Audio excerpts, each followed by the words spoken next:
நன்றி ஆண்டவரே, நன்றியோடு சோஸ்தரிக்கிறோம், துதிக்கிறோம்.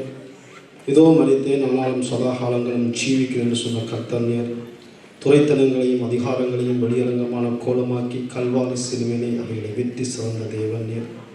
உடைய வார்த்தைகளை நாங்கள் தெளிவாய் புரிந்து கொள்ள, தெளிவாய் பேச, எங்கள் வாழ்க்கையில் அதை அபியாசப்படுத்தி நிலவரப்பட்டு உறுதிப்பட்டு மிகுந்த கனிகளை வெளிப்படுத்தி உம்முடைய நாமத்தை மகிமைப்படுத்த எங்கள் ஒவ்வொருவருக்கும் உதவி செய்யும்படியாக செய்கிறோம். இயேசு கிறிஸ்து நாமத்தில் ஜெபம் கேட்கிறோம் நல்ல தேவனே. அமர்ந்தோம். எல்லாரையும் பார்க்குற ரொம்ப சந்தோஷம். Je suis heureux de tous vous voir aujourd'hui. இந்த மொமெண்ட் கர்த்தருக்காக நன்றி சொல்கிறேன், பாஸ்டருக்காக நன்றி சொல்கிறேன். Je remercie l'ensemble de l'église et aussi le pasteur. கர்த்தரை வந்து கடந்து செல்வோம். Nous allons aller à la parole de Dieu. ரீசன்ட்லியாக வந்து நீங்கள் குட் ஃப்ரைடே முடிச்சு அப்புறம் ஈஸ்டர் முடிச்சு இப்போ பெண்டகோஸ்தே நாளுக்காக நாங்கள் வெயிட் பண்ணிக்கிட்டு இருக்கோம். Aujourd'hui nous avons traversé la Pâque, nous attendons pour la Pentecôte. அதனால் நான் குட் ஃப்ரைடேயும் ஈஸ்டரையும் கனெக்ட் பண்ணி ஒரு சில காரியங்கள் நம்மளோட பகிர்ந்து கொள்கிறேன். Donc aujourd'hui je vais vous partager quelques paroles concernant on a traversé le vendredi saint et la Pâque. இந்த மெசேஜின் பாயிண்ட் நோக்கம் என்னன்னு சொன்னால் கர்த்தராகிய இயேசு கிறிஸ்துவின் உயிர்த்தெழுந்த வல்லமையை நாங்கள் அனுபவிக்க வேண்டும். Donc aujourd'hui nous devons comprendre la puissance de la résurrection de Jésus-Christ. கிறிஸ்துவின் உயிர்த்தெழுந்த வல்லமை எங்கள் வாழ்க்கையில், எங்கள் ஊழியங்கள், எங்கள் சபைகளில் கிரியை செய்யும் பொழுது அது நிச்சயமாக ஒரு வெற்றியை, ஒரு மகிமையை உண்டு பண்ணும். Quand nous ressentons la résurrection de Jésus-Christ dans notre vie, à ce moment-là nous pouvons obtenir les victoires. ஆனால் அந்த உயிர்த்தெழுந்த வல்லமை எப்படி எங்கள் வாழ்க்கையில் கொண்டு வந்து சேர்க்கிறதுங்கிறதா எங்கள் மெசேஜின் point. Aujourd'hui le point que nous allons voir c'est comment obtenir la résurrection de Jésus-Christ dans notre vie.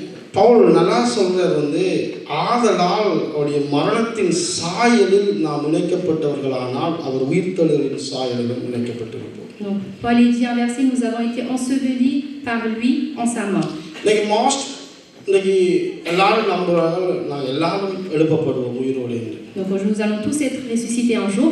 இன்னைக்கு அந்த எக்ஸஜரேட் கிரேஸ் ப்ரீச்சர்ஸ்ன்னு சொல்லி கொஞ்சம் பேர் இருக்கிறார்கள். அதாவது மிகப்படுத்தப்பட்ட கிருபையின் பிரசங்கிகள் என்று சொல்லி அவள் வந்து எங்களுக்கு எப்படிப்பட்ட வாழ்க்கையும் கொண்டு போக முடியும் என்ற ஒரு தவறான நம்பிக்கையை விட்டுறார்கள். Beaucoup de personnes enseignent aujourd'hui une mauvaise prêche concernant toute chose que nous faisons, nous pouvons quand même être ressuscités. ஆனால் உன்னிப்பாக சில வேத வசனங்களை நிதானமாக ஆராய்ந்து பார்க்கும் பொழுது அது எல்லாருக்கும் உரியதாய் கொடுக்கப்படவில்லை.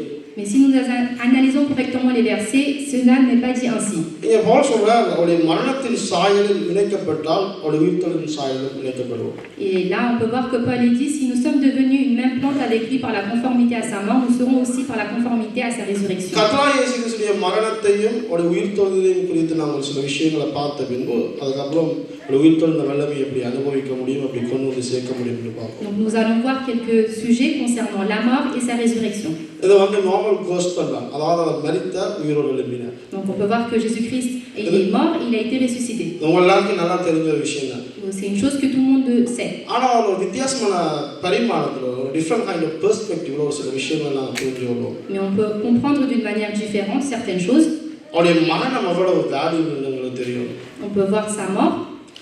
ஓகே, இப்போ கர்த்தராகிய இயேசு கிறிஸ்து மரித்து அடக்கம் பண்ணப்பட்டு உயிரோடு எழுப்பப்பட்டார். Donc on peut voir que Jésus-Christ il est mort, il a été ressuscité, il a été ressuscité. இந்த பூமியில நடந்த மிகப்பெரிய உன்னதமான செயல் இது ஒன்று மட்டும்தான். Et c'est une chose miraculeuse qui s'est passée sur cette terre. இந்த மரணத்தையும் இந்த உயிர்த்தெழுதலையும் தான் இன்னைக்கு திருச்சபை நிக்குது. Et on peut voir que c'est ça que l'ensemble des églises comprennent, sa mort et la résurrection. இந்த மரணத்திலையும் இந்த உயிர்த்தெழுதலையும் தான் நாங்கள் ரட்சிக்கப்பட்டிருக்கிறோம். Et c'est par sa mort et sa résurrection que nous avons été sauvés. கிறிஸ்துவின் மரணமும் உயிர்த்தெழுதலும் தான் மற்ற மதங்களிலிருந்து கிறிஸ்டியானிட்டியை வேறு பிரித்து காண்பிக்கிறது. Et on peut voir la différence avec les autres religions. Le christianisme repose sur la mort et la résurrection de Jésus-Christ. C'est un fundamental truth, un basic truth. Donc c'est une அடிப்படை சத்தியம். Donc c'est une base, c'est une vérité. ஆனா அது சில விஷயங்களை நாங்கள் புரிஞ்சுக்கிறோம். Mais on doit comprendre certaines choses. இப்போ அவருடைய மரணத்துல ரெண்டு பாயிண்ட் சொல்றேன். Donc il y a deux points concernant sa mort. அதுக்கப்புறம் ஒரு உயிர்த்தெழுதல் ஒரு பாயிண்ட் சொல்றேன். Et après un point sur sa résurrection. அதுக்கப்புறம் நம்ம வாழ்க்கையில அதை எப்படி அபியாசப்படுத்துறது. Et comment la pratiquer dans notre vie. இப்போ நாங்கள் வந்து மத்தேயு, மார்க்கு, லூக்கா, யோவான் 4 சுவிசேஷ புத்தகங்களையும் வந்து நல்லா வாசித்திருக்கிறோம். Donc on peut voir les 4 évangiles, Matthieu, Marc, Luc, Jean. கர்த்தராகிய இயேசு கிறிஸ்து யூதாஸ்கரியோத்தால் காட்டி கொடுக்கப்பட்டார். Donc on peut voir que Jésus-Christ il a été trompé, montré par Judas. பரிசேய பிரதான ஆசாரியர்களால் பிடிக்கப்பட்டு ரோமத்தில் ஒப்புவிக்கப்பட்டார். Et il a été par les pharisiens et les sadduciens, il a été crucifié. ரோமர்கள் அவரை கல்வாரி சிலுவையில் கொலை செய்தார்கள். Et les Romains, ils l'ont crucifié sur la croix. இப்படிதான் நாங்கள் வாசிக்கிறோம், கேள்விப்பட்டிருக்கிறோம். Et c'est l'ensemble des choses que nous pouvons lire dans ces livres. இது முழுவதும் இது ஒரு முழுமை அடைந்திருக்குதான்னு ஒரு கேள்வி இருக்குது. Donc est-ce qu'il y a toutes ces choses ont été inscrites dans ces livres? இதுல கொஞ்சம் உன்னிப்பா பாத்தீங்கன்னா இது ஒரு முழுமை அடையல. Et on peut voir que ces choses n'ont pas une fin. அதாவது அவர் யூதாஸ் கரியோத்தான் காட்டி கொடுக்கப்படுகிறார். Donc on peut voir qu'il a été montré par Judas. பிரதான ஆசாரியரும் பரிசேயரும் பிடிக்கப்பட்டு ரோமருக்கு ஒப்புவிக்கப்படுகிறார். Et il est emmené par les pharisiens auprès des Romains. ரோமரால் கொலை செய்யப்பட்டார். Et il a été tué par les Romains. இந்த கண்ணோட்டத்துல பார்க்கும் பொழுது இங்க ஏதோ ஒரு சராசரி மனிதனுக்கு நடக்கிற சம்பவம் போல இருக்கு. On peut voir dans cette histoire que c'est des choses qui se passent en continu. இது ஏதோ ஒரு சராசரி மனுஷனுக்கு இந்த சம்பவங்கள் இருந்துட்டு. Donc c'est une chose qu'un homme peut rencontrer dans sa vie. ஆனா கிறிஸ்து ஒன்றும் சராசரியான மனுஷன் இல்ல. Mais Christ n'est pas un homme comme tous les autres. யோவான் புத்தகம் 1:3 சொல்லுது, உலகம் அவர் மூலமாய் உண்டாயிற்று, உண்டானதெல்லாம் அவர் மூலமாய் அல்லாமல் வேறொன்றாலும் உண்டாகவில்லை. Donc on peut voir dans Jean 1 au commencement, on peut voir que tout a été créé par Dieu et que Dieu était là. 1:10 சொல்லுது அவர் உலகத்தில் இருக்கிறார். Donc on peut voir dans un disque que Dieu உலகம் அவர் மூலமாய் உண்டாயிற்று, que le monde a été créé par lui உலகமும் அவரை அறியவில்லை et que le monde ne l'a point connu. கொலோசியர் 1:16 சொல்லுது, Dans Colossiens 1:16 il est dit, சகலதும் அவர் மூலமாகவும் அவருக்கென்றும் சிருஷ்டிக்கப்பட்டது. tout a été créé en lui et pour lui. அது பரலோகத்தில் உள்ளவைகள், பூலோகத்தில் உள்ளவைகள், காணப்படுகிறவைகள், காணப்படாதவைகள், துரைத்தனங்கள், அதிகாரங்கள், சிங்காசனங்கள், everything has been created by Jesus in Jesus. Donc on peut voir que toutes choses, les choses visibles, invisibles qui sont sur cette terre, dans les cieux, toutes choses ont été créées par Dieu. இப்போ இவ்வளவு, அதாவது இந்த ஒட்டுமொத்த ஆளுகையும் தன்னுடைய கட்டுப்பாட்டுகளை வைத்திருக்கிற ஒருவருக்கு இந்த சம்பவம் நடந்ததா என்ற கேள்வி இருக்குது. Et on peut voir que toutes ces choses sont dominées par une seule personne. இது யூதாஸ் கரியோத் காட்டி கொடுக்கிறார். Donc on peut voir que Judas, il a montré Jésus-Christ. பரிசேயர் பிடிச்சு கொண்டு போறார்கள். Donc les Sadduciens et les அவரை Phariséens l'ont ரோமருக்கு montré ஒப்புவிக்கிறார்கள். et ils ont été montrés par les Romains. இந்த ஸ்டோரியை, அதாவது இந்த கண்ணோட்டத்துல பார்க்கும்பொழுது இந்த ஸ்டோரியை லீட் பண்ணினது பரிசேயர் மாதிரி தெரியுது. Et on peut voir que l'histoire répète et est menée par les pharisiens. ஆனா உண்மையில இந்த ஸ்டோரி அவங்க லீட் பண்ணல. Mais c'est pas, l'histoire n'est pas menée par eux. இந்த ஸ்டோரியை லீட் பண்ணினது யார் என்றால், Donc qui est la personne qui a mené cette histoire? சகலவற்றையும் தம்முடைய ஆளுகைக்குள் வைத்திருந்த கர்த்தராகிய இயேசு கிறிஸ்து தான். C'est notre Seigneur Jésus-Christ qui a été créé par toutes ces choses. இல்ல சார், இப்ப நீங்க யோவான் புத்தகம் 13:27 27 கர்த்தர் யூதாசை பார்த்து சொல்லுறார். Donc on peut voir dans Jean chapitre 11. நீங்க நோட் பண்ணி வடிவா வீட்ல வாசிச்சு பாருங்க. இப்ப நம்ம டைம் கூட அடிக்கலாம். Et notez les versets, vous lirez à la maison. யூதாசை பார்த்து சொல்றார், நீ செய்ய வேண்டியதை சீக்கிரம் செய்யுங்க. Donc il dit en verset, en voyant fais les choses qui est dit. வராங்கன்னா யூதாஸ் கரியோத் பார்த்து சொல்றார், நீ செய்ய வேண்டியதை சீக்கிரம் செய். Fais rapidement les choses que tu dois faire. Il dit ça à Judas. அதாவது யூதாஸ் கரியோத்துக்கு அவர் பெர்மிஷன் கொடுத்து அனுப்புறார், go and do it. Donc on peut voir que Jésus-Christ donne une permission à Judas. அப்ப இந்த சூழ்நிலை யூதாஸ்ගේ கட்டுப்பாட்டுக்குள்ள இருந்ததா, கிறிஸ்துவின் கட்டுப்பாட்டுக்குள்ள இருந்ததா? Donc est-ce que cette situation était sous l'autorité de Judas ou sous l'autorité de Jésus-Christ? கர்த்தர் பெர்மிஷன் கொடுக்கும் வரைக்கும் யூதாஸ் கரியோத்தால செய்ய முடியாம இருந்தது. Donc l'Éternel, jusqu'à que l'Éternel ne donne pas la permission, Judas ne pouvait pas exercer ces choses. கர்த்தர் permission கொடுத்தோம்னா யூதாஸ் கரியோத் செய்யறார். Donc l'Éternel donne la permission et Judas exerce ainsi. இப்ப கர்த்தர் இயேசு கெத்செமனே தோட்டத்துல ஜெபம் பண்ணிட்டு இருக்கிறார். Donc quand Jésus-Christ a prié dans le jardin de இப்ப பிரதான Gethsémani, ஆசாரியர்கள் காவல்காரரும் ரோமர்களும் ஒரு பிடிக்க வருகிறார். donc il y a les souverains sacrificateurs et les அவரை பிடிக்க வரும்போது, donc lorsqu'ils viennent attraper, ஒரு சராசரியான ஒரு மனிதனை பிடித்து கொண்டு போனது போல ஒரு ஸ்டோரி மாதிரி தெரியுது. donc on voit une histoire comme quoi l'ensemble des personnes viennent attraper Jésus-Christ. ஆனா கர்த்தர் வரத்துல போய் கேக்குறார், யாரை தேடி வந்தீர்கள்? Et Jésus-Christ demande qui vous êtes venus chercher qui. அப்படி அவ்வளவு பேரும் பின்னிட்டு விழுந்துட்டாரு. Et ensemble il y avait toutes les autres personnes derrière. கர்த்தர் என்ன அந்த சிச்சுவேஷன் ஆஃப் தி கண்ட்ரோலுக்கு இருக்குது. Donc l'Éternel, on peut voir qu'il y a une personne qui est sous l'autorité. அவர் சொல்றார், ஓகே நான் தான் இயேசு, ஓகே என்ன பிடிங்க. Donc il dit c'est moi Jésus-Christ, attrapez-moi. Listen very careful. Donc soyez attentifs. அந்த 9:9 கர்த்தர் ரோமர்கள் சீஷரை பார்த்து சொல்றார், பிரதான ஆசாரியர் காவல்காரரை பார்த்து சொல்றார், என்ன மட்டும் பிடிக்கணும், இவர்களை விடுங்கள். Donc on peut voir dans ces versets qu'ils disent Jésus-Christ, attrapez-moi seulement et laissez les autres. அதாவது அவர்களுக்கு இவர் கட்டளை கொடுக்கிறார். Donc il donne l'autorité aux autres. அவர்களுடைய கட்டளைக்கு கீழ்ப்படிந்து அவருடைய விருப்பத்தின் அடிப்படையில் அவரை கொண்டு போறார். Donc on peut voir qu'ils obéissent à son autorité et il le ramène. Pilate அதை பார்த்து கேட்கிறார். Donc Pilate le voit et யோவான் dit, 19:15 பிலாத் இயேசுவை பார்த்து கேட்கிறார், நான் உம்மை சிலுவையில் அறையவும் விடுதலையாக்கவும் எனக்கு அதிகாரம் உண்டு என்று உமக்கு தெரியாதோ? அப்படின்னு கேட்கிறேன். Donc Pilate demande, j'ai l'autorité de te crucifier et de te mettre sur la croix. அப்ப இயேசு பிலாத்தை பார்த்து கேட்கிறார், Et à ce moment-là, Jésus-Christ dit ainsi, பரலோகத்திலிருந்து நமக்கு கொடுக்கப்பட்டிருக்கு, அதர்வைஸ் என்னிடத்தில் ஒரு அதிகாரம் நமக்கு இல்லை. donc l'autorité a été donnée par moi, donc tu agis ainsi. இந்த கண்ணோட்டத்துல பார்க்கும் பொழுது Quand on voit ces choses, இந்த ஸ்டோரியை லீட் பண்ணினது கர்த்தர் மட்டும்தான். donc il y a seulement Jésus-Christ qui domine cette histoire. சகலவற்றையும் தம்முடைய ஆளுகைக்கு வைத்திருந்த கர்த்தர், Donc il a toutes les choses en son autorité. என்னொரு பவர்ஃபுல் வேர்ட் இருக்கு, யோவான் புத்தகம் 10ஆம் அதிகாரத்துல 18ஆம் வசனம் நினைக்கிறேன். Dans Jean, il y a une autre histoire. வாசிங்க, very powerful word இருக்கு. நான் என் ஜீவனை கொடுக்கிறேன், Je donne ma vie அதை ஒருவனும் என்னிடத்திலிருந்து et personne எடுத்துக்கொள்ள முடியாது. ne pourra le prendre en moi. அதாவது ஒருவனும் எடுத்துக்கொள்ளலாது. Personne ne pourra le prendre. அதாவது கர்த்தர் சொல்றேன், என் ஜீவனை ஒருத்தரும் தொடலாது. Personne ne pourra toucher ma vie. I give, நான் தான் அதை டிசைட் பண்றேன் எப்ப கொடுக்கணும் என்று. C'est moi je décide quand est-ce que je donnerai ma vie. அப்ப கர்த்தராகிய இயேசு கிறிஸ்துவின் கல்வாரி சிலுவையின் மரணத்தை லீட் பண்ணினது கர்த்தராகிய இயேசு கிறிஸ்து மட்டும்தான். C'est seulement l'Éternel Jésus-Christ a dominé quand est-ce qu'il allait mourir sur la croix. தம்முடைய நேரம் வரைக்கும் காத்திருந்து, Il a attendu jusqu'à son temps. உலகத்தின் சகல பாவத்தின் வல்லமையையும் சுமந்து, Il a supporté l'ensemble des péchés sur la மரணத்தின் croix. வல்லமையிலிருந்து எங்களை விடுதலையாக்கி, Il a délivré de la mort et நித்திய ஜீவனுக்கு எங்களை சுதந்திரவாளியாக்க, il a donné la vie éternelle. தம்முடைய நேரத்தில் கர்த்தர் தம்மை சிலுவைக்கு கொண்டு போகிறார். Et à son temps voulu, il est parti sur la croix. அப்ப கர்த்தர் யாரும் பிடிச்சு கொண்டே கொலை செய்யலீங்க. Donc personne n'a attrapé Jésus-Christ He's pour le not tuer. an ordinary person. அவர் ஒரு normal மகன், அவர் மனுஷன் இல்லை. He's a God. Ce n'est pas un homme comme tous les autres. Okay, very important. இந்த அவருடைய மரணத்தை நீங்க சிந்திக்கும் பொழுது. Donc quand on pense à ces choses, இரண்டாவது point very important. deuxième point très important, நான் நம்புறேன் விசுவாசிக்கிறோம் உங்களுக்கு புரிஞ்சு கொள்ளணும்னு. je veux que vous ayez foi en ces choses-là. இது கொஞ்சம் டீப், இது கொஞ்சம் ஆழமான ஒரு விஷயம். Donc une chose que je vais vous dire. இப்போ நாங்கள் சொல்றோம், இப்படித்தான் சுவிசேஷம் சொல்றோம், அல்ல இப்படித்தான் நாங்கள் அடிக்கடி ப்ரொக்ளைம் பண்ணோம், வாயால சொல்றோம், கர்த்தர் எங்களை நேசித்து எங்களுக்காக கல்வாரி சிலுவையில் மரித்தார். Donc on dit que l'Éternel nous aime et c'est pour nous qu'il est mort sur la croix.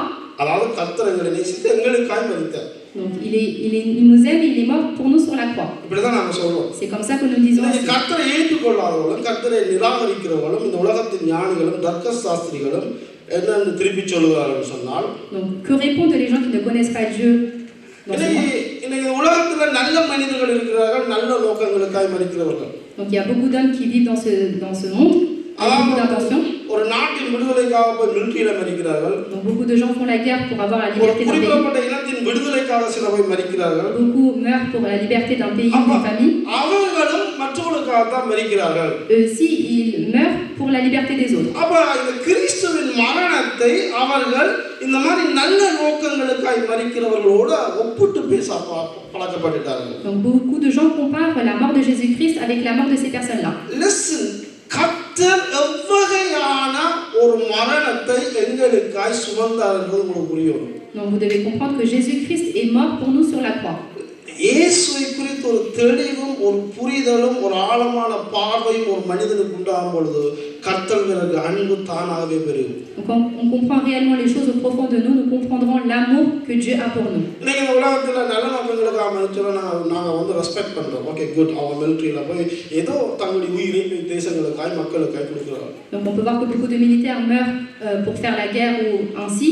அவருடைய மரணம் எப்படிப்பட்டதுன்னு சொன்னால், mais comment est leur intention? அதாவது எங்கேயோ தீர்மானிக்கப்பட்ட மரணம் அது. அதாவது அவர் 65 வயதில் 70 வயதில் முதுமையாகி அல்லது நோய் வந்து ஏதோ ஒரு வழியில் அவர் மரிக்க வேண்டியவர்கள். Donc c'est des personnes qui ont à un certain âge, 65-70 ans, mais qui vont mourir un jour. அவருடைய மரணம் நிச்சயிக்கப்பட்ட இடத்துல இருக்கிற மரணத்தை அவர்கள் முன்னாடியே எடுத்து தங்களுக்கு விருப்பமான ஒரு வியூவில் அவர்கள் அதை கொடுக்கிறார்கள். Mais leur mort est déjà prédestinée à un certain temps, mais ils meurent avant en faisant la guerre ou en faisant quelque chose pour le monde. அவர்கள் இந்த இடத்துல மரிக்காவிட்டால், s'ils ne meurent pas à cet endroit, அவர்கள் அந்த மரணம் நிச்சயிக்கப்பட்ட இடத்துல போய் மரிக்கும். mais ils mourront un jour avec l'âge qu'ils auront plus tard. ஆனா கிறிஸ்துவின் மரணத்தை நீங்க புரிந்து கொள்றதுக்கு முதல், mais pour comprendre la mort de Jésus-Christ, மரணம்னா என்னங்கறதை நீங்க பிப்லிக்கல் ரீதியா புரிந்து கொள்ளணும். vous devez tout d'abord comprendre qu'est-ce que la mort.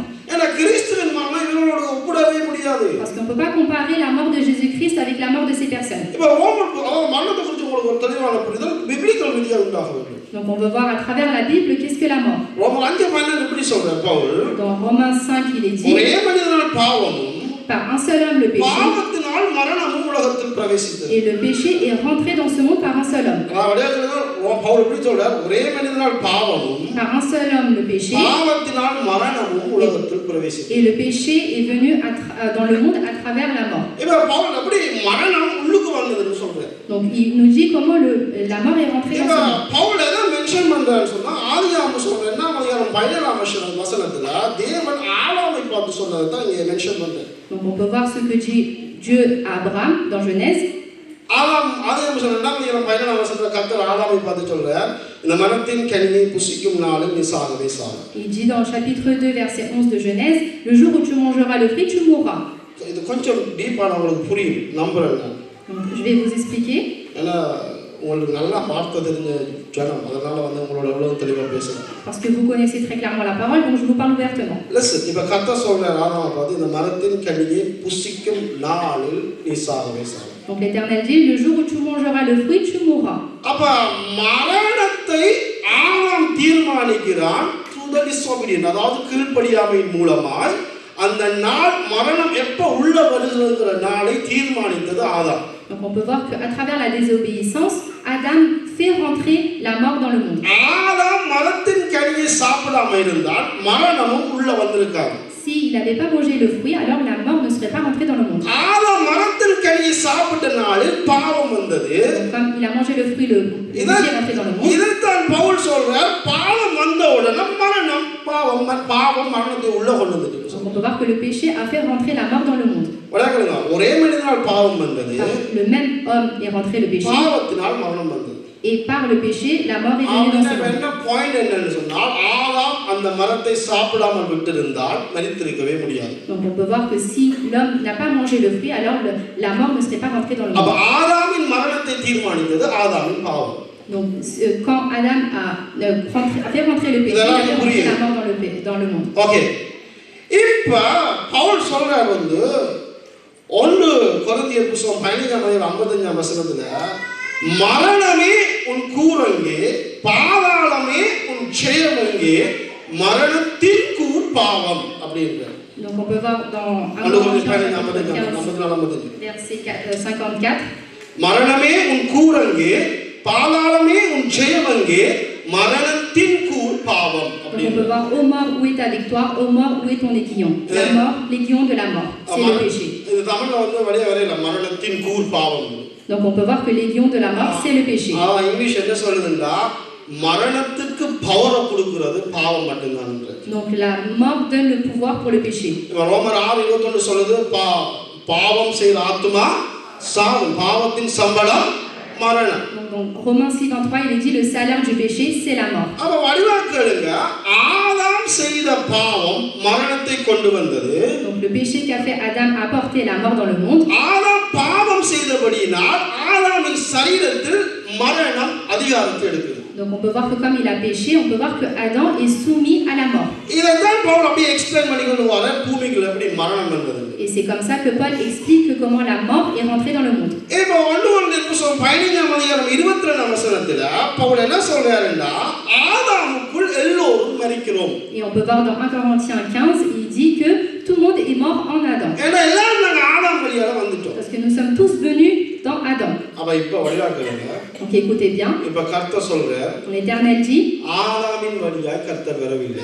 donc l'Éternel n'est pas venu dans le chemin de Adam. இந்த ஆதாம் வழியாய் பாவம் வந்தது, பாவத்தின் வழியாய் மரணம் வந்துட்டு, அதனால இந்த ஆப்ஷனை கர்த்தர் எடுக்கையில பூமிக்குள்ள வாரத்துக்கு இன்னொரு ஆப்ஷன் ஓபன் பண்றார், அதுதான் கடைசி ஆதாமாய் வெளிப்பட்டார். Donc on peut voir que dans Adam le péché est venu et par le péché la mort est venue. Donc Jésus-Christ n'a pas trouvé ce chemin-là pour venir dans ce monde. 1 கொரிந்தியர் 15:45 சொல்லுது, அவர் கடைசி ஆதாமாய் வெளிப்பட்டார். Donc on peut voir dans 1 Corinthiens 15, il dit que il est apparu par un certain Adam. The world biological structure உடைச்சி ஆதாம் வழியாய் வராமல் பரிசுத்த ஆவியானவர் மூலமாய் இந்த biological structureக்கு அப்பாற்பட்ட ஒரு பவர் மூலமாய் கர்த்தர் பூமிக்குள்ள வரார். Donc on peut voir qu'il n'a pas choisi le même chemin que Adam pour venir dans ce monde, mais avec l'aide du Saint-Esprit, il a ouvert un autre chemin. இப்போ இந்த சரீரத்துல என்ன செய்ய முடியாது?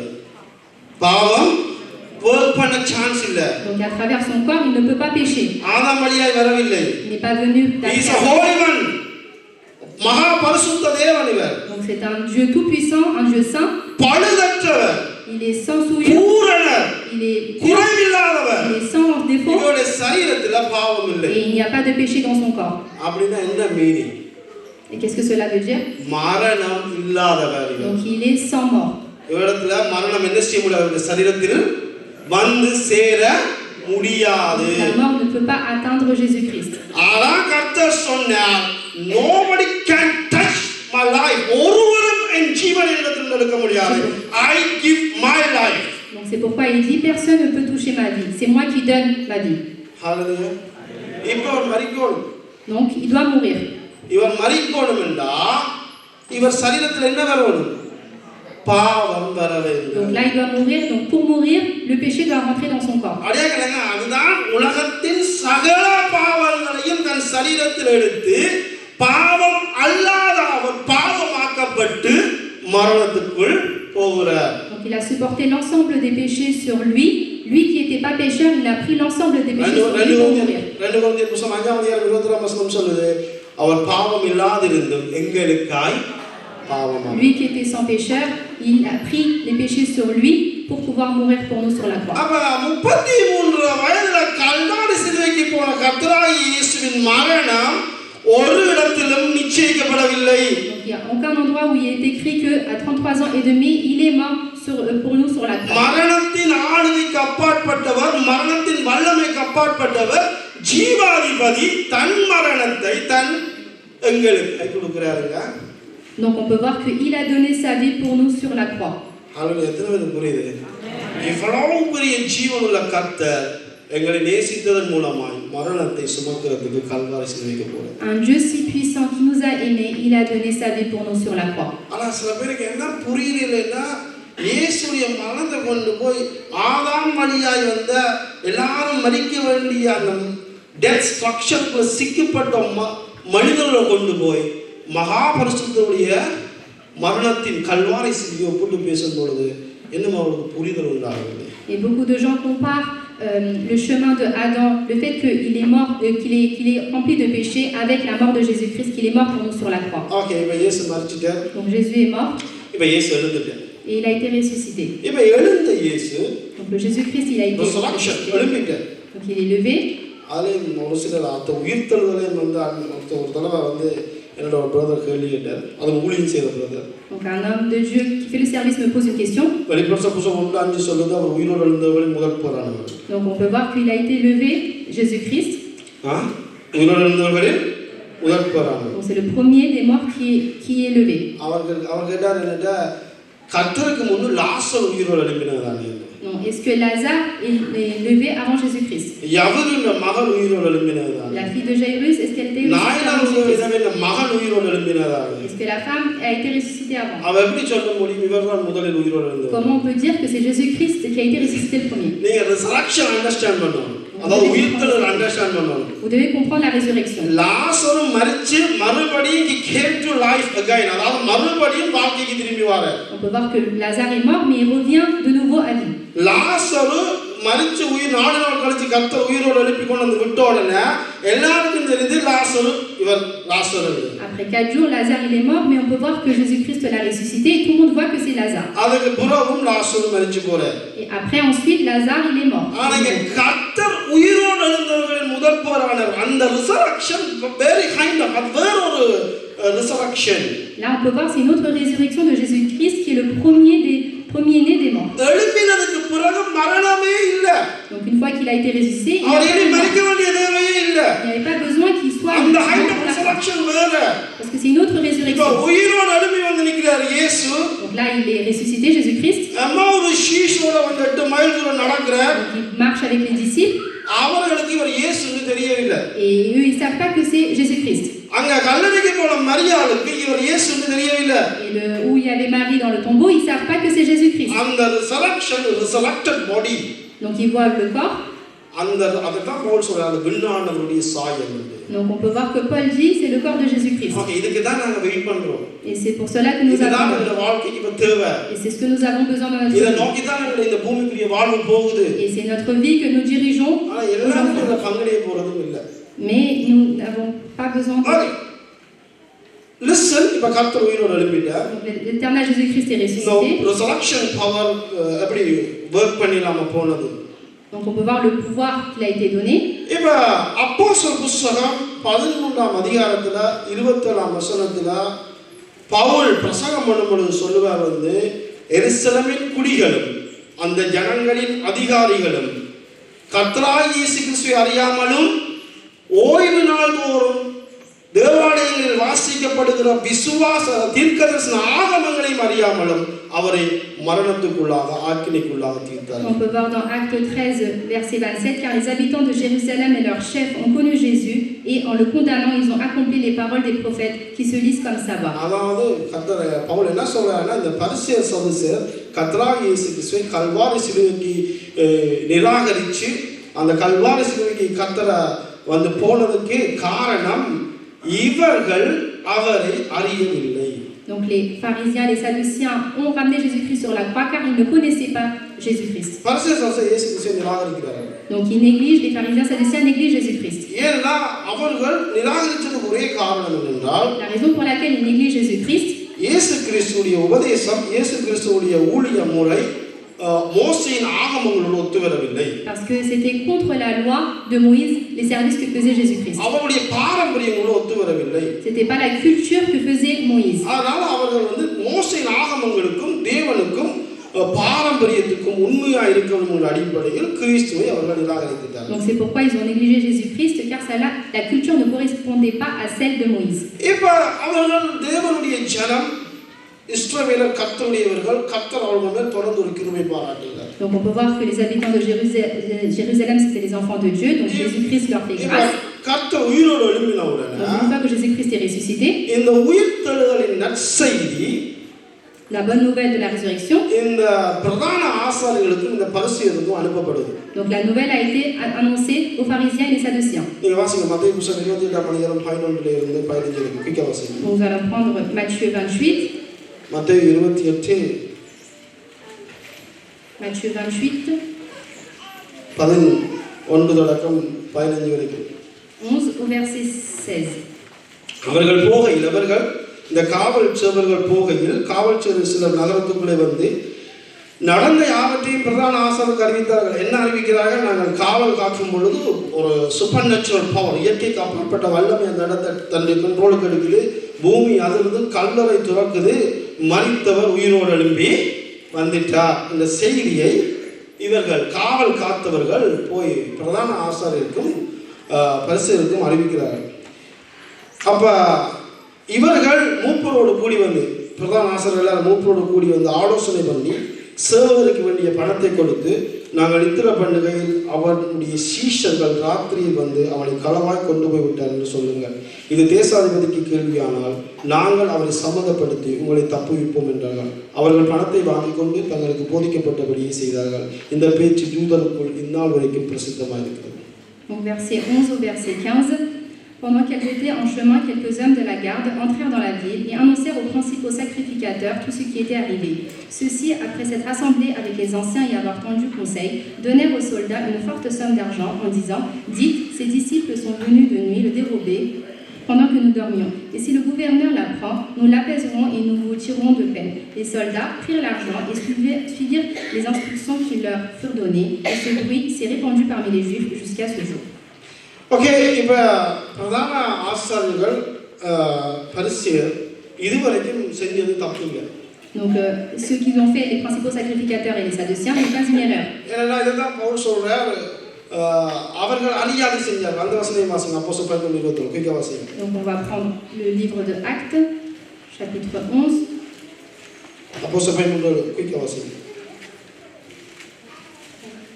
11:20. எருசலேமில் குடியிருக்கிறவர்களும் அவர்கள் அதிகாரிகளும் அவரை அறியாமலும் ஓய்வு நாள் தோறும் வாசிக்கப்படுகிற தீர்க்கதரிசிகளின் வாக்கியங்களையும் அறியாமலும் அவரை ஆக்கினைக்குள்ளாக தீர்த்ததினால் அந்த வாக்கியங்களை நிறைவேற்றினார். Car les habitants de Jérusalem et leurs chefs ont méconnu Jésus et en le condamnant ils ont accompli les paroles des prophètes qui le lisent comme sabbat. இப்ப அவர் உயிரோடு எழும்பிட்டார். Donc là Jésus-Christ a été ressuscité. அவர் முன்னாடி சொன்னபடியே எழும்பிட்டார். Donc Donc là, il se pose la question pourquoi il a été ressuscité. அவர் நீங்க இந்த மத்தேயு புத்தகம் 27ஆம் அதிகாரத்தை வாசிச்சு பாத்தீங்கன்னா 27 வாசிச்சீங்கன்னா அந்த பரிசேய சோசனை பிலாத்துக்கு சொல்றார் அவர் முன்னாடி சொல்லிட்டார் அவர் உயிரோடு எழும்புவார் என்று ஆகையால் கல்லறையை பலப்படுத்துங்கள். Donc on peut voir dans Matthieu chapitre 27, il est dit pourquoi il a déjà annoncé lui-même qu'il allait ressusciter, donc il prépare le tombeau. இப்போ அவர் உயிரோடு இவருடைய பிரச்சனை என்னென்றால் இவர் தேவகுமாரன் இல்லை. Donc leur problème c'est que ce n'est pas le fils de Dieu. ஆனா இப்போ உயிரோடு எழும்பிட்டார். Mais il est ressuscité. ரோமர் 2:5 சொல்லுது. Dans Romains 1:5 il est dit அவர் மரித்தோரிலிருந்து பரிசுத்தமுள்ள ஆவியினாலே எழுப்பப்பட்டதால் தேவகுமாரன் என்று பலமாய் நிரூபிக்கப்பட்டார். Donc par nous avons reçu la grâce et l'apostolat pour amener en son nom l'obéissance de la foi tous les païens que nous avons ici qui a été appelé par Jésus-Christ. ரோமர் 1:5 மாம்சத்தின்படி தாவீதின் சந்ததியில் பிறந்தவரும் மரித்தோரிலிருந்து பரிசுத்த ஆவியினால் எழுந்ததினால் தேவனுடைய குமாரன் என்று பலமாய் நிரூபிக்க. அதாவது அப்ப என்ன சொன்னா the resurrection proof பண்ணது he is a son of God. On peut voir que ça a été prouvé que c'est bien le fils de Dieu. இப்ப பரிசேய சோசனை என்ன செய்வாங்க? Oh my God, நாங்க சிலுவையில் அறைந்ததும் இவர் நிராகரித்ததும் தேவகுமாரன் தான் என்கிற ஒரு முழுமையான ரிப்பென்ட்ல வருவாங்க. Donc là, ils doivent comprendre les pharisiens et les sadduciens que c'est bien le fils de l'homme qui a été crucifié sur la croix. ஆனா பரிசேய சோசனை அந்த ரிப்பென்ட்க்கு வரல. Mais les pharisiens et les sadduciens ne sont pas rentrés dans cette vérité. அவர்கள் அதுக்கு பதிலா என்ன செய்றாங்க? Et qu'est-ce qu'ils font après? காசை கொடுத்து Donc ils payent. அவருடைய சரீரம் களவாடப்பட்டுட்ட ஒரு பொய்யை எருசலேம் குடிகளுக்கு பரப்புறாங்க. Donc ils disent un mensonge en disant que le corps il a été emmené par quelqu'un. Pavul சொல்றார் அது இந்நாள் வரைக்கும் பிரசித்தமாய் இருந்தது. மத்தேயு சொல்றார் அது இந்நாள் வரைக்கும் பிரசித்தமாய் நம்பப்படுது அந்த பொய். Et jusqu'à aujourd'hui le mensonge il est cru par l'ensemble des peuples de Jérusalem. அந்த power of resurrection, Donc le pouvoir de la résurrection work பண்ணாமல் ne marche pas, எருசலேமுக்குள் பரவாமல் n'est pas répandu sur Jérusalem, ரோமர்களுக்குள்ள பரவாமல் n'est pas répandu sur les Romains, block பண்ணப்பட்டது. et cela a été bloqué. Listen church, இப்ப point என்ன? பரிசேயர்கள் பிரதான ஆசாரியர்கள் ஏன் இந்த உயிர்த்தெழுந்த நற்செய்தியை பிளாக் பண்ணினார்கள்? Pourquoi les pharisiens, les principaux sacrificateurs, les sadduciens ont bloqué le pouvoir de la résurrection? இதுவரைக்கும் அவங்க அதிகாரம் செஞ்சாங்க. Ils ont fait ainsi jusqu'à ஆனா présent. இப்பொழுது முழுமையாய் ப்ரூஃபோட உறுதிப்பட்ட பின்பு அவர்கள் இந்த சத்தியத்தை மறைக்கிறார்கள். Mais une fois que ça a été prouvé d'après la parole, pourquoi aujourd'hui aussi ils bloquent cette vérité? காரணம் என்ன? அவர்களுடைய ஊழியத்தின் போக்கு மாற்றப்பட்டு விட்டது. Parce que le chemin du service, le ministère qu'ils faisaient pour Dieu a été changé. இப்ப இவர் உயிரோடு எழும்பிட்டார்னு சொன்னால் Donc, si Jésus-Christ a été ressuscité, ஜூத ஜனங்கள் les Juifs இனி கர்த்தராகிய இயேசு கிறிஸ்துவின் இந்த சீஷருடைய உபதேசத்துக்கு திரும்பிடுவார்கள். donc tourneront vers l'enseignement des disciples de Jésus-Christ. அப்ப இந்த பரிசேயருடைய பிரச்சனை என்னன்னு சொன்னால் Le problème des pharisiens தங்களுடைய ஊழிய போக்கு முழுவதுமாய் நிராகரிக்கப்பட்டது. va être négligé. Le service qu'ils feront pour Dieu sera négligé. மக்கள் மத்தியில் இருக்கிற பிரஸ்டீஜ் எங்களுக்கு ஊழியத்தின் மூலமா வர சகல நன்மைகளும் நிராகரிக்கப்பட்டது. Donc l'honneur, la gloire qu'ils auront d'après leur service seront négligés, seront méprisés. ஆதலால் துணிகரமாய் இவ்வளவு ஒரு பொய்யை எருசலேமில் பரப்பி அவர் உயிர்த்தெழுதலின் நற்செய்தியை மறைக்கிறார். C'est pourquoi ils disent ce mensonge avec audacité et répandu sur l'ensemble du peuple de Jérusalem. Listen very carefully. Donc soyez attentifs. கர்த்தராகிய இயேசு கிறிஸ்து உயிர்த்தெழுந்த வல்லமை எங்கள் மத்தியில் வேலை செய்யவும் போனதுன்னு சொன்னால் Si nous voulons que le pouvoir de la résurrection de Jésus-Christ fonctionne dans notre vie, ரெண்டு காரணம் தான்.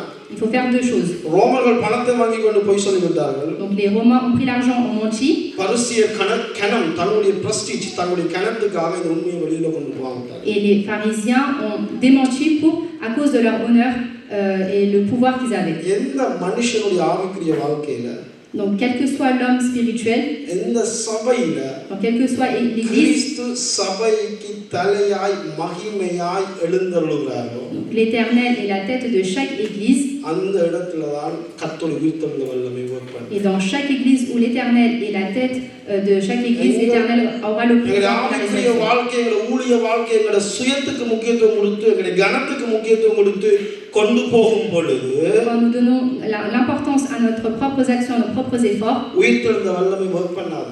la résurrection, le pouvoir de la résurrection ne fonctionnera pas. உயிர்த்தெழுந்த வல்லமை பிளாக் பண்ணப்பட்டிருக்கு. Et à ce moment-là, la résurrection, le pouvoir de la résurrection est bloqué. ஏன்னா உயிர்த்தெழுந்த வல்லமை கிறிஸ்துவை மட்டுமே மகிமைப்படுத்தும். Parce que le pouvoir de la résurrection honore seulement le pouvoir de Jésus-Christ. So கிறிஸ்துவை தலையாக்கி கிறிஸ்துவை வாழ்வின் மையப்பொருளாக்கி கிறிஸ்துவின் சாயலை மையப்பொருளாக்கி எங்களுடைய ஆவிக்குரிய வாழ்க்கை எங்களுடைய ஊழிய வாழ்க்கையை கொண்டு போகும் பொழுது அந்த இடத்துல power of resurrection ஒர்க் பண்ண ஆரம்பிச்சு. On peut voir que quand nous plaçons Jésus-Christ au centre de notre vie, à la tête de notre corps, à ce moment-là, le pouvoir de la résurrection fonctionnera dans notre vie. Listen, இப்ப power of resurrection உயிர்த்தெழுந்த வல்லமை எங்களுடைய வாழ்க்கையில எப்படி செயல்படுத்த கொண்டு வராது. Donc on peut voir comment faire agir le pouvoir de la résurrection de Jésus-Christ dans notre vie. இப்ப பவுல் என்ன சொல்றாருன்னா அவருடைய மரணத்தின் சாயலில் இணைக்கப்பட்டவர்களானால் அவருடைய உயிர்த்தெழுதலின் சாயலிலும் நாங்கள் இணைக்கப்பட்டிருப்போம். Donc Paul dit, si nous sommes assemblés, si nous sommes mis dans la mort de Jésus-Christ, à ce moment-là nous serons aussi ainsi dans la résurrection de Jésus-Christ. இப்ப கர்த்தர் உயிரோடு எழும்பிட்டார். Donc là Jésus-Christ a été ressuscité. கர்த்தர் உயிரோடு எழும்புறதுக்கு முன்னாடி ஒரு சில விஷயம் நடந்தது. Donc avant que Jésus-Christ soit ressuscité, il s'est passé quelque chose. இப்ப பவுல் என்னன்னா பவுல் கிறிஸ்துவின் உடைய அந்த மரணத்தை எங்களுடைய மரணத்தோட கம்பேர் பண்ணி கதைக்கிறார். Donc on peut voir que il y a une comparaison entre la mort de Jésus-Christ et notre mort. இந்த world system எப்படி வர்க் பண்ணுதுன்னா அதாவது born and death பிறப்பு இறப்பு. Donc le monde, on peut voir comment il est créé, il y a la mort et la naissance et la mort. ஆனா Christianity opposite இருக்குது. Mais le christianisme est à l'opposé. Death and life. On peut voir la mort et la naissance. அதாவது மரித்தால் மட்டும்தான் கிறிஸ்தவத்திலே ஜீவனை அனுபவிக்க முடியும். Si seulement nous mourons, à ce moment-là, nous pouvons obtenir la vie. மரிக்காவிட்டால் கிறிஸ்தவத்திலே சொல்லப்பட்டிருக்கிற ஜீவனை அனுபவிக்க முடியாது. Si nous ne mourrons pas, à ce moment-là, nous ne pouvons pas obtenir la vie éternelle. இப்ப பவுல் என்ன சொல்றாருன்னா இயேசு கிறிஸ்துவினுடைய கல்வாரி சிலுவை மரணத்தோட எங்களுடைய பழைய மனுஷனுடைய மரணத்தை கம்பேர் பண்ணி கதைக்கிறார். Donc on peut voir que compare Paul, c'est la mort de Jésus-Christ et notre mort du vieil homme. இப்ப கலாத்தியர் 2:20 பவுல் சொல்றாரு எப்படி சொல்றாருன்னா நான் கிறிஸ்துவோடு கூட சிலுவையில் அறையப்பட்டேன். Donc j'ai été crucifié sur la croix dans Galates 2:20. அதாவது என்ன பவுல் சொல்றாருன்னா நான் கிறிஸ்துவோடு கூட சிலுவையில் அறையப்பட்டேன்னா நான் என் புறம்பான மனிதனை சிலுவையில் அறைஞ்சிட்டேன். Donc moi et l'intérieur qui est en moi, je l'ai crucifié avec Jésus-Christ sur la croix. ஆயினும் நான் பிழைத்திருக்கிறேன். Mais je vis. எனக்குள் பிழைத்திருப்பது கிறிஸ்து. Et c'est celui qui vit en moi, c'est Christ. அப்ப பவுல் என்ன சொல்ல வராருன்னா நாங்கள் எங்கள் புறம்பான மனிதனை மரணத்துக்கு அல்லது சிலுவைக்கு கொண்டு போய் அவனை ஒப்புவிக்காவிட்டால் power of resurrection அதாவது உயிர்த்தெழுந்த வல்லமை எங்கள் வாழ்விலே செயல்படும். Si je ne consacre pas ma vie, si je me donne pas à la mort avec Jésus-Christ, alors le pouvoir de la résurrection de Jésus-Christ ne fonctionnera pas dans ma vie. மரித்தவன் பாவத்துக்கு நீங்கி விடுதலையாக்கப்பட்டிருக்கிறார். Celui qui est mort, il obtient la délivrance du péché. வாசிங்க ரோமர் 6:8. மரித்தவன் பாவத்துக்கு நீங்கி 6 ரோமர் 6 பாருங்க. Romains 6:6. Very nice book ரோமர். Sachant que notre vieil homme a été crucifié avec இனி நாம் பாவ சரீரத்துக்கு ஊழியம் செய்யாதபடிக்கு பாவ சரீரம் ஒழிந்து போகும் பொருட்டாய் நம்முடைய பழைய மனுஷன் அவரோடு கூட சிலுவையில் அறையப்பட்டது என்று அறிந்திருக்கிறோம். Sachant que notre vieil homme a été crucifié avec lui afin que le corps du péché fût détruit pour que nous ne soyons plus esclaves du péché. அவ பழைய மனுஷனா முதலாவது பவுல் சொல்றார் உயிர்த்தெழுதலின் வல்லமை அவருடைய உயிர்த்தெழுதலின் வல்லமை என்ற வாழ்க்கைக்குள்ள கிரியை செய்ய வேண்டும்னால் பழைய மனுஷன் சிலுவையில் அறையப்பட வேண்டும். Donc premièrement Paul dit pour que nous obtenons la puissance de la résurrection de Jésus-Christ, notre vieil homme doit être crucifié.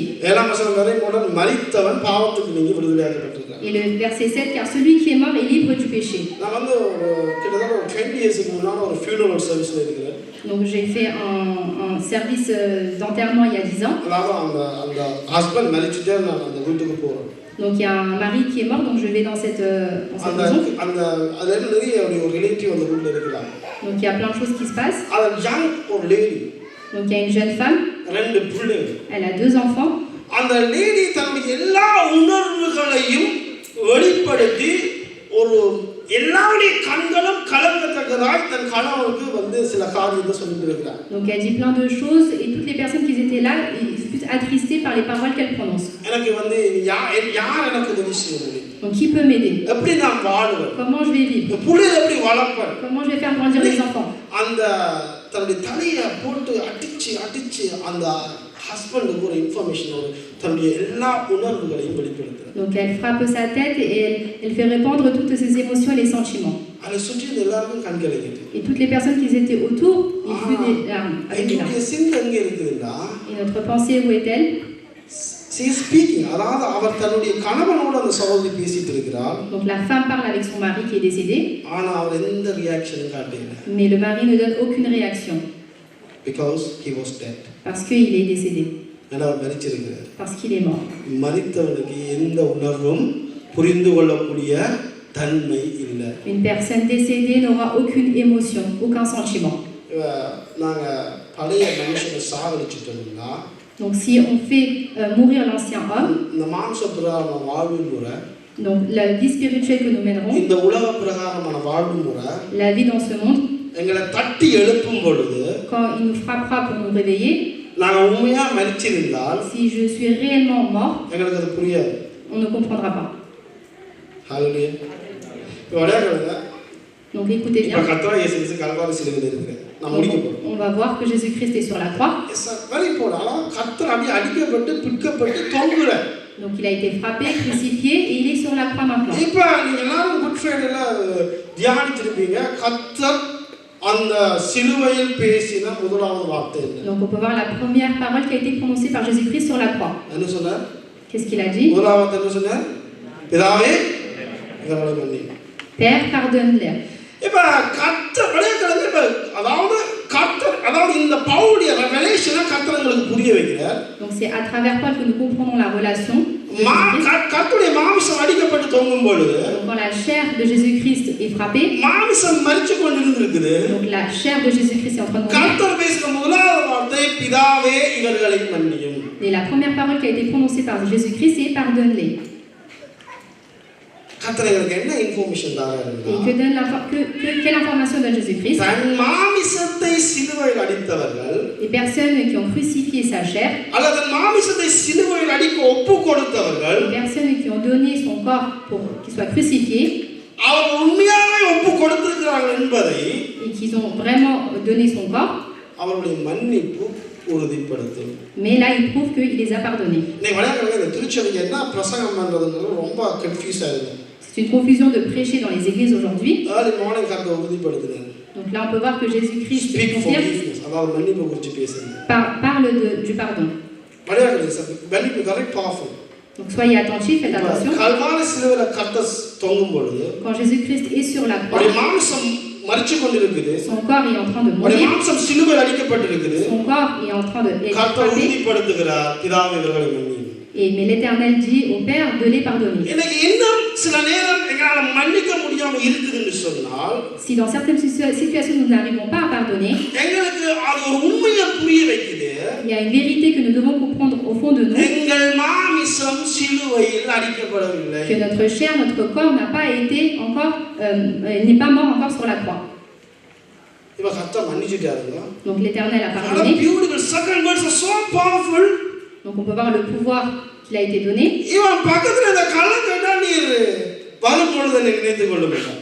Et les brigands qui sont à côté leur dit, quand je serai avec toi, souviens-toi de moi. கர்த்தர் சொன்னா நீ இன்று என்னோட கூட பரதீசில். Et il dit, Jésus-Christ dit, aujourd'hui tu seras au paradis avec moi. வளையக்கிறது இந்த கல்லனுக்கு Et pour les brigands qui அந்த sont à côté, moment Kalvari சிலுவையில் இருக்கிற அந்த moment, et le moment où il a été sur la croix, அவருடைய Jésus-Christ, first word le seul mot qu'il prononce, ஒரு மிகப்பெரிய அறிவு கொடுக்குது. c'est une connaissance qu'il donne. He is a son of God. இவர் தேவனுடைய குமாரன்ங்கிற புரிதல் அவனுக்கு உண்டு Il பண்ணுது. comprend que c'est le Fils de Dieu. அதாவது அவருடைய சரீரமும் பிற்கப்பட்டு அவருடைய சரீரமும் அடிக்கப்பட்டு வலியோட அவன் தொங்குறான். Et on peut voir que lui aussi il a été frappé, qu'il est crucifié sur la croix. அவன் மாம்சத்துல வலியை உணர்ந்திருக்கிறான். Donc il ressent les douleurs dans son corps. அவனை பார்க்கிலும் அதிகமான வலியை உணர்ந்திருக்கிறான். Lui ici il ressent les douleurs dans son corps. உங்களை ஒரு தாக்கும் பொழுது, Et quand quelqu'un nous frappe, உங்களுக்கு அவருடைய முகத்தோட சேர்த்து இடிக்கும் பொழுது, quand quelqu'un nous frappe sur le இல்ல visage, பெல்ட்டை கழட்டி அடிக்கும் quand பொழுது, quelqu'un nous frappe avec la ceinture, what kind of feeling எங்களுக்கு ப்ரொடியூஸ் ஆகும்? என்ன உணர்வு எங்களுக்கு உண்டாகும்? quels sentiments, quelles émotions se produisent en nous? Self protection. நான் மறுபடியும் தாக்குறேன். ஓ மைண்ட். அவனுக்கு ஆச்சரியம் என்னன்னா, என் உணர்வு இவர்களை தாக்க வேண்டும் என்றது, இவர் உணர்வு பிதாவை இவர்களை மன்னியும் என்று சொன்னார். Et donc là Dieu dit, Père pardonne-les. எத்தனை பேருக்கு புரியுது? ஹalleluya.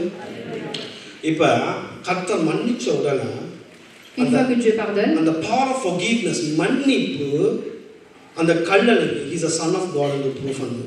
Donc on peut voir que le pardon il est prouvé et le brillant qui est à côté de lui le voit très clairement. இன்னைக்கு most people தங்களை ஆவிக்குரியவர்களாய் ஊழியர்களாய் தங்களுக்கு தெரிந்திருக்கிற வார்த்தைகளையும் தங்கள் ஜெபங்களையும் தங்கள் காலங்களையும் வைத்து வெளிப்படுத்திக் கொண்டிருக்கிறோம். On peut voir que beaucoup de serviteurs sont toujours dans leur prière, dans leur service qu'ils font pour Dieu. That is simple and powerful act. அதாவது simple and வலிமையான ஒரு செயல்பாடு.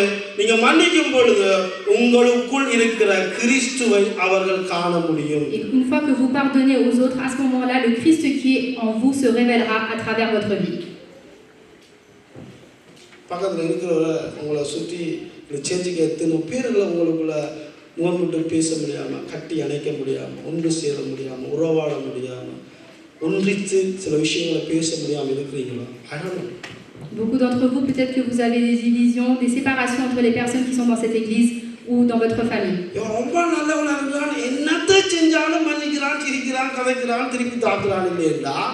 கண்டிப்பா உங்களை சுற்றி இருக்கிறவர்கள் உங்களுக்கு கிறிஸ்துவை பரிபூர்ணமாய் காண்பார்கள். Mais si vous êtes, à chaque fois que quelqu'un vous blesse ou vous trahisse, vous les pardonnez, à ce moment-là, il y aura la résurrection de Jésus-Christ en vous. Pourquoi nous n'arrivons pas à pardonner? Pourquoi nous n'arrivons pas à pardonner les autres? C'est très important. Parce que vous ne savez pas encore qui est votre ennemi.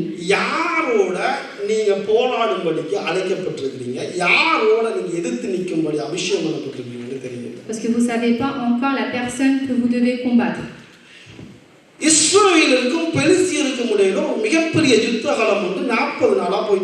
Donc on peut voir qu'il y a une guerre.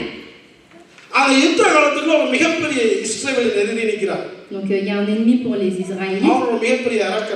Donc on peut voir que c'est le plus grand.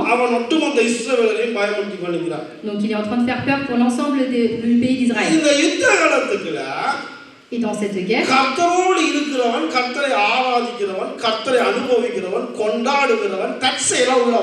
et on peut voir que le peuple qui adore, qui loue Dieu, rentre dans cette guerre.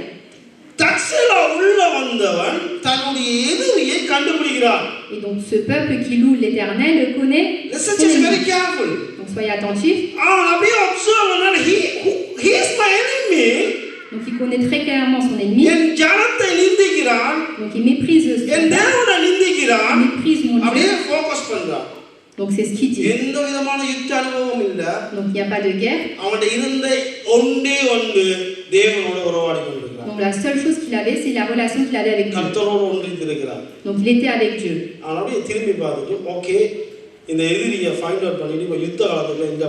Donc il se retourne et il va aller se combattre dans cette guerre.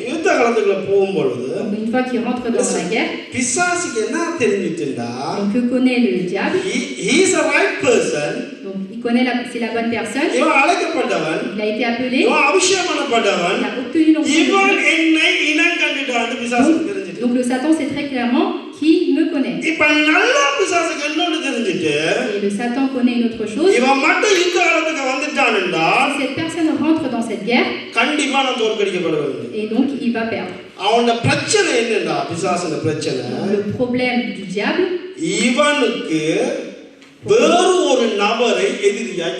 donc il doit lui montrer un autre ennemi.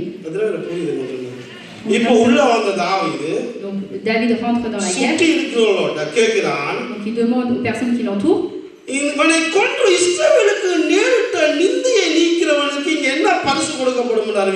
Donc quel est le cadeau pour la personne qui pourra aller combattre le Philistin? Nous allons prendre.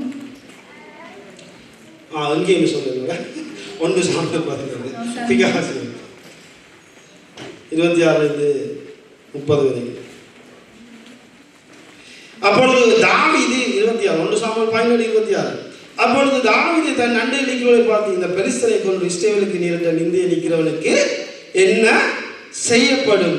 ஜீவனுள்ள தேவனுடைய சேனைகளை நிந்திக்கிறதுக்கு விருத்த சேதனம் இல்லாத இந்த பெலிஸ்தன் மாத்திரம் David dit aux hommes qui se trouvaient près de lui, que fera-t-on à celui qui tuera ce Philistin et qui ôtera le pauvre de dessus d'Israël?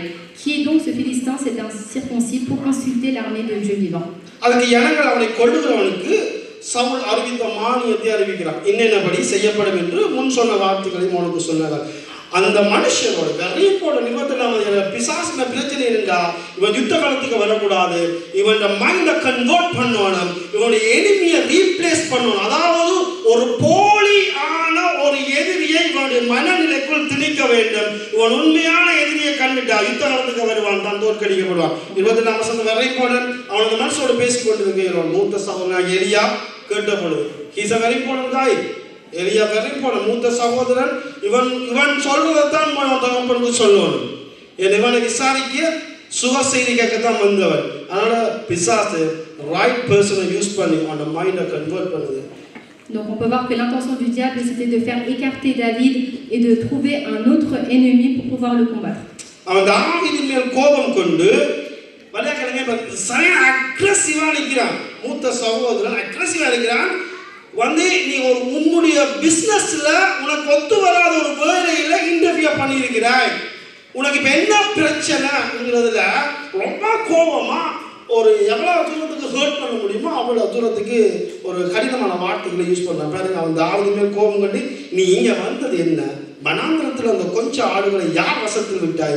யுத்தத்தை பார்க்க எல்லாம் வந்தாய். உன் துணிகரத்தையும் உன் இருதயத்தின் அகங்காரத்தையும் நான் அறிவேன். Donc là, on peut voir que Eliab, son frère aîné, il est rempli de colère, qui dit qu'il avait entendu parler de ces hommes, fut enflammé de colère contre David, et dit: pourquoi es-tu descendu et as-tu laissé ce peu de brebis dans le désert? Je connais ton orgueil et la malice de ton cœur. ஒரு தாழ்மை உள்ளவனாய் கர்த்தரோடு இருக்கிறவனாய் கர்த்தரோடு உறவாடுகிறவனாய் உள்ள வந்தவனை பார்த்து சகோதரன் சொல்றான், உன் இருதயத்தின் அகங்காரம், உன் துணிகரம், நிருமாப்பெல்லாம் எனக்கு தெரியும். Donc on peut voir que David c'était un homme qui avait une bonne relation avec Dieu, mais son frère dit: je connais ton orgueil et la malice de ton cœur. இல்லங்க, ஆனாலும் உங்களை பார்த்து உங்களை வந்து நல்லா பேசல, ஏதோ காயப்படுத்திட்டாங்க, விட்டுருவீங்களா? Si un homme te parle bien mais te brise ou te trahit, est-ce que tu vas laisser cette personne? Nous n'allons pas laisser cette personne.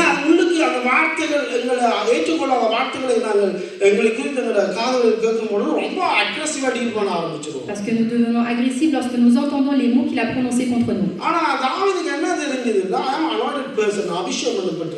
Mais on peut voir que David a obtenu l'onction de Dieu. Il est avec Dieu. Mais il a reconnu l'ennemi qui était contre lui.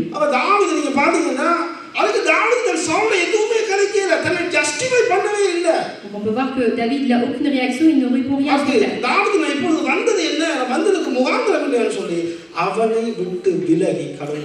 Donc on peut voir David répond: qu'ai-je donc fait? Et il s'écarte de son chemin, de son frère. Car il savait très clairement son frère, il connaissait son frère. Donc on a besoin de l'onction. Nous avons besoin de l'Esprit Saint. Et plus l'onction de Dieu grandit en nous,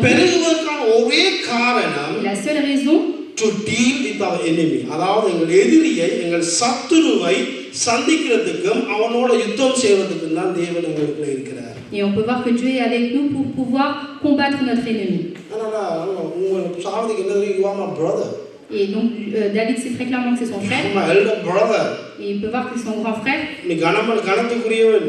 C'est un homme rempli d'honneur. Mais je ne peux pas dépenser mon temps avec toi. Donc je dois chercher mon ennemi. Just listen.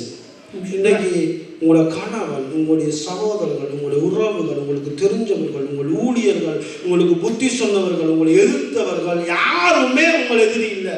Donc les personnes, la famille, les proches, nos frères et sœurs, quelles que soient les personnes, n'est pas votre ennemi. அதான் பவுல் சொல்றார், மாம்சத்தோடும் இரத்தத்தோடும் உங்களுக்கு யுத்தம் இல்ல, துரைத்தனங்களோடும் அதிகாரங்களோடும் பிரபஞ்சத்தின் அந்தகார லோகாதிபதிகளோடும் எங்களுக்கு யுத்தம் உண்டு. Nous ne sommes pas en guerre contre le sang ou la chair, mais contre les autorités et les dominations de ce monde. எங்கள் எதிரி தெரிந்தால் கர்த்தர் எங்களோட வர்க் பண்ண ஆரம்பிச்சிருவார். Quand nous connaissons notre ennemi, à ce moment-là, l'Éternel luttera avec nous. என் சகோதரனை எதிர்க்கிறதுக்கும் என் சகோதரனை பற்றி பேசுறதுக்கும் அவனை நிராகரிக்கிறதுக்கும் கர்த்தர் எங்கள்கிட்ட வரையிலேங்க. L'Éternel ne donne pas la permission de parler contre notre frère. மன்னிப்பு யாரால கொடுக்க முடியும் என்றால் தன் மாம்சத்தை சிலுவையில் அறைந்தவனால மட்டும்தான் மன்னிக்க முடியும். C'est celui qui a crucifié sa chair sur le croix qui peut donner le pardon aux autres. It doesn't matter இது எவ்வளவு காலம் கடந்த பிரச்சனை, இது எவ்வளவு பாரதூரமான பிரச்சனை, எவ்வளவு தூரத்துக்கு அவர்களுக்கு அக்கிரமம் செஞ்சிருக்கிறாருங்கிறது இங்க பாயிண்ட் இல்ல. இங்க பாயிண்ட் என் மாம்சம் சிலுவையில் அடிக்கப்பட்டிருக்கு. Le problème, ce n'est pas combien de temps dure le problème, mais que notre chair doit être crucifiée sur la croix. பழைய மனுஷன் மரித்துட்டான். Notre vieil homme est mort. ரோமர் 14:20 லூக்கா 14:20 கர்த்தர் சொல்லுகிறார், தன் சிலுவையை எடுத்துக்கொண்டு என் பின்னே வராதவன் எனக்கு சீஷனா இருக்க மாட்டான். Dans Luc, il est dit, celui qui porte sur la croix, qu'il me suive. 1 கொரிந்தியர் புத்தகம் மூலமாக 18ஆம் வசனத்துல பவுல் சொல்றார், சிலுவையை பற்றி உபதேசம் கெட்டுப்போக்கு பைத்தியமா இருக்குது, ரட்சிக்கப்படுகிற நமக்கு ஒரு பலனா இருக்குது. Donc c'est une force, celui qui a été sauvé, qui est dit dans 1 Corinthiens. என்னங்க சிலுவையை பற்றி உபதேசம்? Donc l'enseignement concernant எங்கள் மாமிசம் சிலுவையில் அடிக்கப்படுகிறது. notre chair doit être crucifiée sur la croix. மாமிசத்தை சிலுவையில் அடித்தவனுக்கு மட்டும்தான் Celui qui a crucifié sa chair sur la croix, ரட்சிப்பின் வல்லமை புரியும். il peut comprendre le pouvoir du salut. இப்ப உங்க வாழ்க்கையில நிறைய கல் இருக்கு. Donc on peut voir qu'il y a plein de cailloux dans votre vie. அதாவது நிறைய பிளாக்ஸ் இருக்கு. Il y a beaucoup de choses qui sont எவ்வளவு வர வேண்டிய நன்மை வரையில, கேட்க வேண்டிய எவன் கேட்கப்படையில, நான் தேடினது கிடைக்கல, என் முயற்சியை கைவிடல, ஏதோ ஒரு பிளாக் அந்த இடத்துல இருக்கு. Plusieurs de choses nous entreprenons, nous n'arrivons pas, il y a plus de choses qui sont bloquées. இப்ப மரியாள் போறாள், கல்லறைக்கு போகும்பொழுது ஒரு ஏக்கத்தோட, ஒரு கேள்வியோட, ஒரு தடுமாற்றத்தோட போறாள். அந்த கல்லை யார் எனக்காய் புரட்ட முடியும்? On voit que quand Marie va au tombeau, elle se pose une question, qui pourra enlever la pierre qui est devant le tombeau? அது அவ்வளவு இலகுவாய் தள்ளப்பட முடியாத கல்லு. Parce que c'est une pierre qui ne peut pas être poussée facilement. The power of resurrection அந்த கல்லை remove பண்ணிட்டு. Donc le pouvoir de la résurrection a fait que la pierre a été. உயிர்த்தெழுந்த வல்லமை உங்களுக்குள் செயல்பட ஆரம்பித்தால் மட்டும் அந்த அடைக்கப்பட்ட கல் ரிமூவ் பண்ணப்படும். Une fois que le pouvoir de la résurrection est dans votre vie, à ce moment-là, les choses qui sont bloquées seront enlevées dans votre vie. Hallelujah. Hallelujah. Take one decision today. I don't know. எனக்கு தெரியாது. சில நேரம் நான் ரொம்ப ஆண்டோட சம்பந்தம் கிடையாது. இதை குறித்து இந்த சர்ச்சுக்கு பேசணும். Speak about forgiveness. Donc je voudrais juste vous parler d'une chose. நீ யார் உங்களுடைய சிந்தையை விட்டு, உங்களுடைய இதயத்தை விட்டு, உங்களுடைய ஆள் மனதை விட்டு எடுத்து போட முடியாத நபராக இருக்கிறாரோ? S'il y a une personne que vous n'arrivez pas de sortir de votre cœur, dans votre visage ou dans votre pensée, அதை ரிமூவ் பண்ணுங்க. essayez de le faire. அந்த நபரை போங்க. Essayez de faire partir cette personne. Haq பண்ணுங்க. Coupez les liens. Dites pardon. நம்ம சகோதரர். Nous sommes frères. You are not my enemy. Tu es pas mon ennemi. உன்னோட எனக்கு யுத்தம் இல்ல. Je n'ai pas de combat avec So toi. we need to work together. நாம ஒன்றாக வேலை செய்ய வேண்டும். Nous devons travailler ensemble. ஒரு சபையின் வெற்றி அந்த சபையின் ஐக்கியத்துல மட்டும் தான் இருக்குது. La victoire d'une église est reposée sur la communion, la relation entre les personnes de cette église. அதனால power of resurrection உங்களுக்கு வர்க் பண்றதுக்கு இன்னைக்கு இல்ல உங்களுக்கு. Donc nous devons nous donner pour que le pouvoir de la résurrection fonctionne en nous. உங்க வாழ்க்கையில பக்கத்துல அந்த நபர் இல்ல. Donc les personnes qui sont autour de vous, à côté de vous, les personnes qui sont assises à côté de vous, parlez, téléphonez. பிரச்சனைகள் பேசலாம். I am going to love you. நான் அன்பு ஊற போறேன், மன்னிக்க போறேன். நான் பிரச்சனை எப்படி கலைக்க வரையில. So power of resurrection எனக்குள்ள வேலை செய்யணும். என் மாமிசம் சாக வேண்டும். ரட்சிப்பின் வல்லமையை நாள்தோறும் அனுபவிக்க வேண்டும். Je ne veux pas parler des problèmes, mais te saluer, montrer l'amour que nous avons avec vous pour que le pouvoir de la résurrection fonctionne en nous. Take a decision. Prenez une décision. God will bless you. Et l'Éternel vous bénira. Nous allons nous lever. Thank you, Jesus.